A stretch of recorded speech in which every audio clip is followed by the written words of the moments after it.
हाय, मेरा नाम अनुज है और हम ये वीडियो आज दशहरा और गांधी जयंती के मौके पे बना रहे हैं। उम, दशहरा हम जैसे जानते हैं कि अच्छाई का बुराई पे जीत का प्रतीक है। और कैसे राम भगवान ने आज रावण, जो कि खुद एक झूठ और अहंकार का प्रतीक है, कि वध करके सीता माता को छुड़ाया था, इस बात का प्रतीक है। और जैसे हमको बताया जाता है कि कैसे सच्चाई की हमेशा जीत होती है, इस इवेंट के थ्रू हमको बताया जाता है कैसे हमेशा सच्चाई की जीत होती है और बुराई की और झूठ की हार होती है। दूसरा, आज गांधी जी का भी बर्थडे है, जो खुद एक सच्चाई का प्रतीक है। तो पहले हम आते हैं रामायण पे। तो मैं दशहरे की बात ना करके एक हिस्से रामायण की, जहाँ पे भगवान राम को वनवास दिया जा रहा है, उसके बारे में बात करना चाहूँगा कि क्या वाल्मीकि जी बताना चाहते हैं इस पर्टिकुलर हिस्से के थ्रू। तो 3 इम्पॉर्टेंट चीज़ें मुझे लगता है वो बताना चाहते हैं। पहला कि क्यों जो भगवान राम की फैमिली है, या फिर दशरथ जी हैं, या वो खुद हैं, इस बात को क्यों इतना फॉलो करते हैं कि रघुपति रीत रथा सदा चली आए, प्राण जाए पर वचन न जाए। दूसरी बात, क्यों कैकेयी चाहती हैं कि उनके बेटे भरत राजा बने और राम को सिर्फ 14 साल का ही वनवास हो, क्यों ना वो ज़िंदगी भर के लिए वनवास में चले जाएँ। तीसरी बात, कि कैसे वो वाल्मीकि जी बताना चाह रहे हैं कि लाइफ कितनी अनसर्टेन है, आपके साथ कुछ भी हो सकता है इस इवेंट के थ्रू। तो हम जानते हैं कि क्या होता है इस इवेंट में, इस हिस्से में क्या होता है। दशरथ राजा हैं अयोध्या के, उनकी 3 पत्नियां हैं, कौशल्या, कैकेयी और सुमित्रा। कैकेयी दूसरे नंबर की पत्नी है उनकी, और कौशल्या सबसे बड़ी हैं।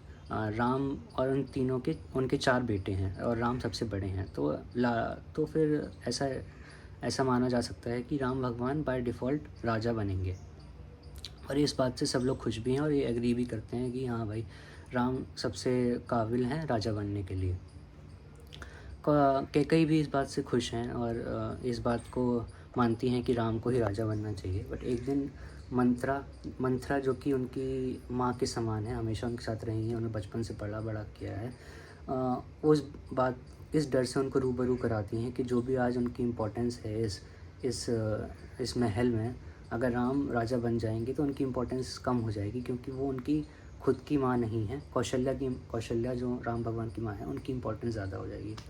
तो इस बात से वो डर जाती हैं और ये देखते हुए कि उनकी इम्पोर्टेंस कम हो रही है, वो समझ नहीं पाती कि मैं क्या करूं। तो देखिए, यहाँ पे वाल्मीकि जी दिखाना चाह रहे हैं कि चाहे आप महल में रहते हो, या फिर आप कहीं और रहते हो, या फिर आप झुग्गी में रहते हो, फिर भी एक इंसान जो है, उसकी जो इनसिक्योरिटीज़ हैं वो ऑलमोस्ट सेम सी हैं। वो चाहता है कि उसको इम्पोर्टेंस फ़ील किया जाए, उसकी हमेशा इम्पोर्टेंस रहे। तो ये इस जगह पे अ, के कैकेयी के थ्रू ये बात वो बताने की कोशिश कर रहे हैं। तो अब कैकेयी क्या करती हैं, कैकेयी जाती हैं दशरथ जी के पास और बोलती हैं कि आपने मुझे एक टाइम पे वरदान दिया था, बोला था कि आप कुछ भी 2 वचन मेरे से मांग सकते हो और मैं उनको पूरा करने की कोशिश करूँगा। तो दशरथ जी बोलते हैं, ठीक है, मैं आप जो ये बात तो मैंने ही कही है, तो मेरे को वो ये बात पूरी करनी है, तो आप मांगिए जो आपको मांगना है। तो कैकेयी बोलती हैं उनसे कि आप पहली बात तो राम को ना राजा बना के भरत को राजा बनाइए, और राम भगवान को 14 वर्ष के वनवास के लिए भेजिए। ये बात सुन के दशरथ बहुत दुखी हो जाते हैं, बट फिर भी वो इस बात से एग्री करते हैं। और जब राम भगवान को भी बताया जाता है, तो वो भी बिना कुछ कहे सुने इस बात को मानते हैं, क्योंकि दोनों ही इस बात को समझते हैं कि वो राजा हैं, सबसे पावरफुल इस अयोध्या में वही लोग हैं। और अगर वही अपने इस बात को एग्री नहीं करेंगे कि इस चीज़ से नहीं मानेंगे कि रघुपति रीत सदा चली आए, प्राण जाए पर वचन न जाए, अगर ये जो उनकी जो सेइंग है, अगर उसको वो लोग नहीं मानेंगे, तो बाकी जो सोसाइटी में लोग हैं, जो उनसे नीचे हैं और जो कम पावरफुल हैं, तो वो कैसे एग्ज़ाम्पल सेट करेंगे। कि अगर वो चाहते हैं कि उनका राज बिल्कुल अच्छे से चले, तो वो ये एग्ज़ाम्पल कैसे सेट करेंगे। तो इसलिए वो दोनों ही इस बात को समझते हैं और इस बात को मानते हैं, चाहे भले भी अपने पर्सनल मतलब उनके साथ कितना भी बुरा हो। लेकिन वो इस बात को तोड़ने से इनकार कर देते हैं। और भगवान राम और दशरथ दोनों ही, यहाँ तक देखिए कि दशरथ जी की मृत्यु भी अपने राम भगवान से वो बहुत ज़्यादा ही प्रेम करते हैं, और एक कारण ये भी बनता है उनकी मृत्यु का कि राम राम भगवान वनवास जाने वाले हैं और उनसे दूर होने वाले हैं। फिर भी बट इस बात से वो लोग क्या कहते हैं, पीछे नहीं हटते हैं। अब दूसरा एक चीज़, दूसरी बात जो केकई के बारे में है, कि वो चाहती हैं तो देखिए कॉन्फ्लिक्टिंग चीज़ें हैं केकई के बारे में। चाहती हैं कि भरत उनका बेटा राजा बने, बट वो सिर्फ 14 साल के लिए ही वनवास चाहती हैं भगवान राम के लिए, उससे ज़्यादा के लिए नहीं। क्यों? क्योंकि उनके मन में भी भगवान राम के लिए प्यार है, और वो चाहती हैं कभी ना कभी भगवान वापस राम भगवान वापस आएँ और वो हमेशा के लिए उनसे दूर ना हो जाएँ। बट उनका डर और ये जो प्यार है दोनों एक साथ चल रहा है इस जगह पे। तो इसलिए वो हमेशा के लिए उनको जाने के लिए नहीं बोलती हैं, कुछ सालों के लिए ही जाने के लिए बोलती हैं। अब तीसरी बात कि लाइफ़ कितना अनसर्टेन है। जैसे हम लोग अगर ये इंसिडेंट ना हो, उससे पहले का आप अगर रामायण का हिस्सा देखेंगे तो आपको लगेगा कि राम भगवान का तो राजा बनना एक कि सर्टेन ही है, हमेशा होगा ही। तो बट यहाँ वाल्मीकि जी बताना चाह रहे हैं कि कैसे लाइफ कितनी अनसर्टेन है।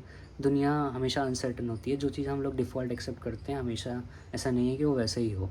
तो हमको इस बात को एक्सेप्ट करना चाहिए, जैसे राम भगवान उस समय एक्सेप्ट करते हैं कि ज़िंदगी में कुछ भी हो सकता है, और भले चाहे आपके अपने ही भी कर सकते हैं। मतलब माँ केकई तो उनकी खुद की माँ है, और वो इसलिए वो कभी केकई को उनको ब्लेम नहीं करते हैं, ना ही बदला लेते हैं वापस आके 14 साल बाद, जो कि आजकल हमारे देश में चल रहा है कि हाँ 500 साल पुराना बदला भी लेना है हमको, पता नहीं किससे, जो ये थीम चल रही है काफ़ी ज़्यादा। तो वो ना आके बदला लेते हैं, ना उनको रिस्पॉन्सिबल मानते हैं। वो इस बात को समझते हैं कि लाइफ एक अनसर्टेनिटी है, आपके साथ कुछ भी हो सकता है और आपको उसको सही एक्सेप्ट करना चाहिए। इसके ये 3 कैरेक्टर के अलावा सीता जी हैं, जो राम भगवान की पत्नी हैं। अब बोला तो सिर्फ राम भगवान को जाने के लिए वनवास है, तो आप पहले समझिए कि कुछ जो ये राजा हैं वो राज परिवार से हैं। तो काफ़ी फैसिलिटीज़ के साथ वो वहाँ रहते हैं, बट जंगल में जाने बोला जा रहा है जहाँ कुछ भी नहीं होता, ना फैसिलिटीज़ के, ना मतलब ह्यूमन सिविलाइजेशन ही नहीं है, वहाँ जाके उनको रहने के लिए बोला जा रहा है। राम भगवान तो रेडीली एग्री कर जाते हैं इस बात से। अब सीता जी भी जाने को बोल रही हैं, और बाकी सब लोग बोलते हैं नहीं नहीं तुम कैसे जाओगे, तो सीता जी बोलती है नहीं मैं जाऊँगी।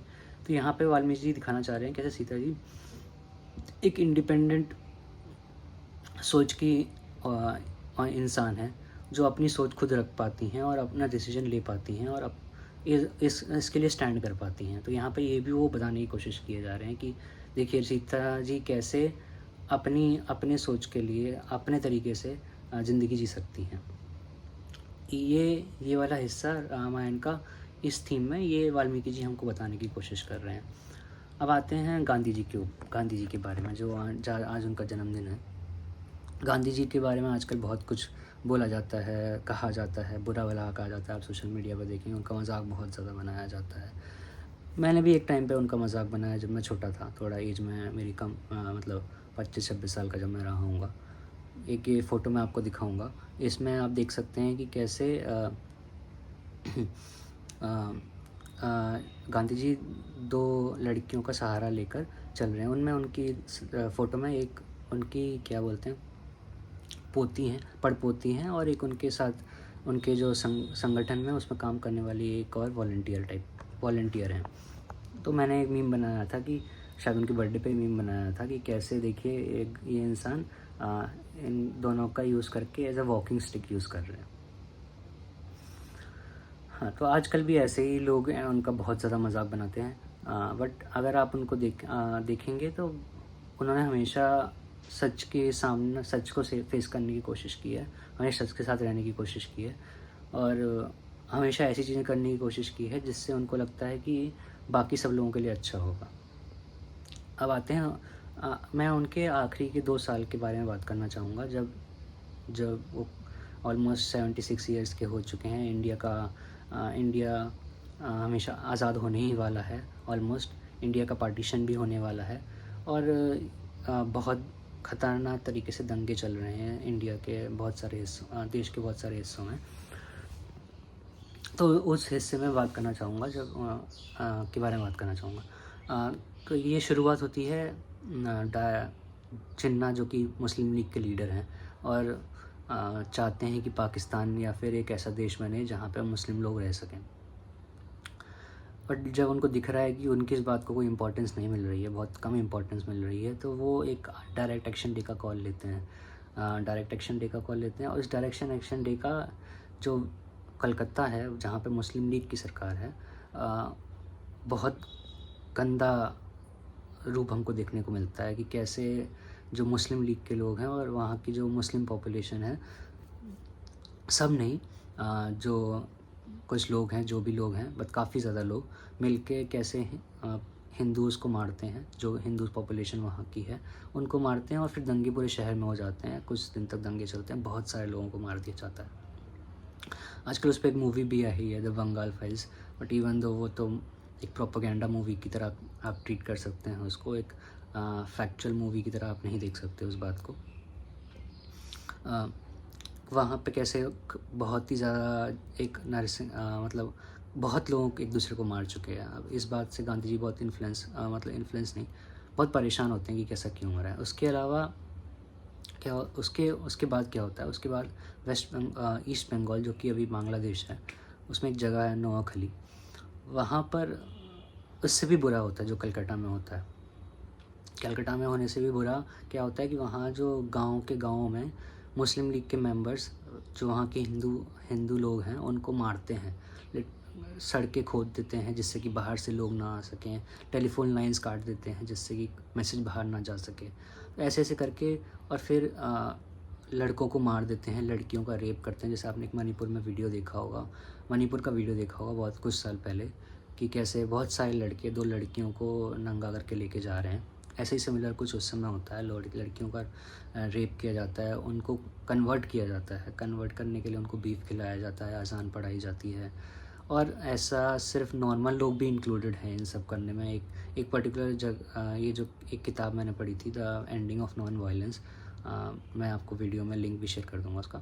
तो उसमें एक इंसिडेंट में दिखाते हैं कि कैसे ये कॉमन लोगों के दिमाग में घुस चुका है, जो सांप्रदायिकता है उस समय, या कॉमन लोगों के दिमाग में घुस चुका है कि एक लड़की को लेके जा रहे हैं, ये कुछ लड़के, मुस्लिम लड़के हिंदू लड़की को लेके जा रहे हैं, और वहाँ की जो मुस्लिम औरतें हैं और वो हंस रही हैं कि हाँ इसका रेप करिए, ऐसे करके कुछ ऐसे करके भी बातें हो रही हैं। तो उस समय बहुत सारे लोगों को मार दिया जा रहा है और बहुत ही ज़्यादा सिचुएशन ख़राब है। गांधी जी को देख के बहुत ही ज़्यादा वो परेशान हैं इस बात से, तो वो डिसाइड करते हैं कि वो नोआखली जाएंगे और कोशिश करेंगे कि लोगों को समझा पाएँ कि ऐसा ना करें।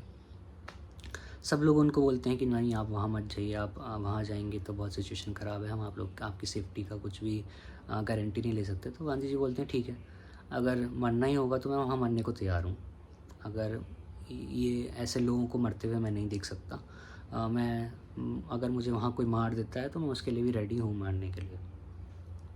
तो वो वहाँ जाते हैं, नोआखली जाते हैं अपने सारे वॉलंटियर्स के साथ, गांव से गांव में ट्रैवल करते हैं, प्रेयर मीटिंग्स रखते हैं, प्रेयर मीटिंग्स में लोगों की बात सुनते हैं, लोगों को सॉल्यूशंस देते हैं कि कैसे आप, उनका एक ही ये बात बहुत ही बार बार बोलते हैं कि हम आपको जिन्होंने गलतियाँ की हैं, जिन्होंने ये सब किया है, उनको आगे आके माफ़ी मांगनी चाहिए और अपने जो भी नेबर हैं उनको प्रोटेक्ट करने की कोशिश करनी चाहिए, चाहे वो हिंदू हो या मुसलमान हो। हिंदू नेबर्स को स्पेशली प्रोटेक्ट करने की कोशिश करनी चाहिए। मुसलमानों को ये मैसेज देने की कोशिश करते हैं वहाँ के जो लोकल मुसलमान हैं, और उनकी मीटिंग्स में सब तरह के लोग आते हैं, हिंदू हो या मुसलमान हो, और वहाँ लोगों को वो ये बात समझाने की कोशिश कर रहे हैं कि आपकी ज़िंदगी तो यहीं पे है, और ज़िंदगी तो इसी जगह पे, नेबरहुड में, इसी मोहल्ले में है, आप बाहर जाएंगे तो इस बात के ख़िलाफ़ है कि लोग बाहर ट्रैवल करके दूसरी जगह जाके रहें, स्पेशली जो वहाँ के हिंदूज़ हैं दूसरी जगह रह के रहें। वो बोल रहे हैं कि आप यहीं रहिए, और लोगों को ही, जो यहाँ के मुस्लिम हैं, उन्हीं की ज़िम्मेदारी है कि इन लोगों को प्रोटेक्ट करना। वो ये सब बातें वहाँ के लोगों को समझाने की कोशिश कर रहे हैं। वो थ्रू अराउंड 1-1.5 महीने उस पूरे रीजन में ट्रैवल करते हैं, प्रेयर मीटिंग करते हैं। बहुत उनको कहीं जगह पर बहुत रेजिस्टेंस फेस करना पड़ता है, मुस्लिम लोगों के द्वारा, कहीं पे हिंदू लोगों के द्वारा रेजिस्टेंस फेस करना पड़ता है। फिर भी बट अगर आप देखेंगे तो उनकी जो मीटिंग है, जहाँ सबको आना अलाउड है, वहाँ लोगों पे एक जगह है बात करने के लिए, जो बाकी जगह उनको नहीं मिल पा रही है। उनके अपने दुख शेयर करने के लिए, या फिर कुछ आंसर्स पाने के लिए कि उनके साथ ऐसा क्यों हुआ है, ऐसे कैसे डील कर सकते हैं। इन सब सिचुएशंस में एक इंसान तो जाके उनसे बात कर रहा है, उनको समझाने की कोशिश कर रहा है, बाकी लोगों ने तो उनको छोड़ दिया उनके हाल पे, मरने पे, ऐसा है। बट ये इंसान खुद ही जाके अपने ज़िंदगी के रिस्क पर रख के सबको जाके समझाने की कोशिश कर रहा है कि आप ऐसा मत करिए, इससे किसी का फ़ायदा नहीं होगा, कुछ भी नहीं होगा। जिन्होंने गलत किया है वो आगे आके माफ़ी मांगे, और आज से इस बात का प्रोटेक्शन करने की, इस बात का सब लोगों को एक दूसरे को प्रोटेक्ट करने की कोशिश करें। उसमें 2-3 चीज़ें बहुत ही ज़्यादा वो 3 चीज़ें उनके चीज़ों के 3 चीज़ों के बारे में वहाँ पे बहुत वो बाहर चीज़ें निकल के आती हैं। एक है कि एक ये जो भजन है, रघुपति राघव राजा राम, पति पतावन सीताराम, ईश्वर अल्लाह तेरा नाम, सबको संपत्ति दे भगवान। आजकल जो इंडिया में बहुत सारे लोग हैं जो बोलते हैं कि ये गाना उन्होंने हमारा बर्बाद कर दिया, हिंदुओं का गाना बर्बाद कर दिया, ये ओरिजिनल गाना नहीं, ये ओरिजिनल भजन नहीं है, ओरिजिनल भजन कुछ और है। सर, ये उनका कहना सही है कि ओरिजिनल भजन ऐसे नहीं है, बट गांधी जी ने ये भजन चेंज नहीं किया है। गांधी जी हमेशा अपनी प्रेयर मीटिंग में अज़ान के साथ स्टार्ट करते थे, फिर उसके बाद एक फ़ारसी प्रेयर करते थे, उसके बाद ये रघुपति राघव राजा राम भजन के साथ अंत करते थे। और भी भजन हो सकते हैं जो मुझे नहीं पता है, बट इन तीनों के बारे में मैं जानता हूँ। और वो कभी भी ये वाली लाइन उनके भजन में नहीं थी। जो मनु हैं, जो उनकी पड़पोती हैं, उन्होंने ये भजन एक प्रेयर मीटिंग में ऐसे चेंज कर दिया क्योंकि उन्होंने कहीं सुना था, किसी मंदिर में किसी पंडित जी को गाते हुए सुना था कि ये भजन इस ऐसे फॉर्म में कि रघुपति राघव राजा राम, पति पतावन सीताराम, ईश्वर अल्लाह तेरा नाम, सबको संपत्ति दे भगवान, ऐसे फॉर्म में उन्होंने सुना था। और उनको लगा कि ये एप्रोप्रिएट जगह है और एप्रोप्रिएट सिचुएशन है। ऐसी सिचुएशन में ये भजन उन्होंने यहाँ ऐसे गाना चालू कर दिया। तो उसके बाद जो भी प्रेयर मीटिंग होती है उसमें वही भजन ऐसे बन जाता है। तो गांधी जी कभी मतलब ऐसा नहीं था कि इसके थ्रू अपना ये जो यूनिटी है लोगों के, एक दूसरे के प्रति सद्भावना को स्प्रेड करने की कोशिश कर रहे थे। दूसरी बात है कि उनको हमेशा ब्लेम किया जाता है कि हम आजकल लोग बहुत ब्लेम करते हैं कि वो सिर्फ मुसलमानों के लिए बोल रहे थे, हिंदुओं के लिए नहीं बोल रहे। तो आप देख सकते हैं कि यहाँ पे वो जो नोखली में जहाँ कोई भी जाने को रेडी नहीं है, वो जाके सबको समझाने की कोशिश कर रहे हैं और हेल्प करने की कोशिश कर रहे हैं। और अगर आप उस समय की पॉलिटिक्स को देखेंगे तो आप गांधी जी को मुस्लिम लीग के लोग बोल रहे हैं कि नहीं आप यहाँ मत आइए, आप बिहार जाइए, बिहार में देखिए कैसे मुसलमानों को मारा जा रहा है। तो जब वो बिहार जाते भी हैं तब जाके वहाँ के जो हिंदू संगठन हैं उनको बोलने लगते हैं कि कैसे देखिए आपको फिर से बंगाल जाना चाहिए, बंगाल में कैसे हो रहा है ये सब। तो दोनों साइड के लोग उनको भला बुरा कह रहे हैं। अब एक और चीज़ बहुत ज़रूरी है जो समझने के लिए, जो मैंने बोला कि लाइफ बहुत अनसर्टेन होती है। गांधी जी एक बहुत इंपॉर्टेंट फिगर हैं हमारे फ्रीडम स्ट्रगल में, और उनकी सब बात सुनते हैं। ये आप चाहे चौरा चौरी का इंसिडेंट देखने के बाद नॉन कॉर्पोरेशन मूवमेंट बंद करने की बात हो, जैसे सॉल्ट सत्य या फिर दांडी मार्च की बात हो, जो वो बोल रहे हैं वही ऑलमोस्ट कांग्रेस कर रही है या फिर इंडिया के लोग कर रहे हैं। बट इस समय कोई भी उनकी बात नहीं सुन रहा है।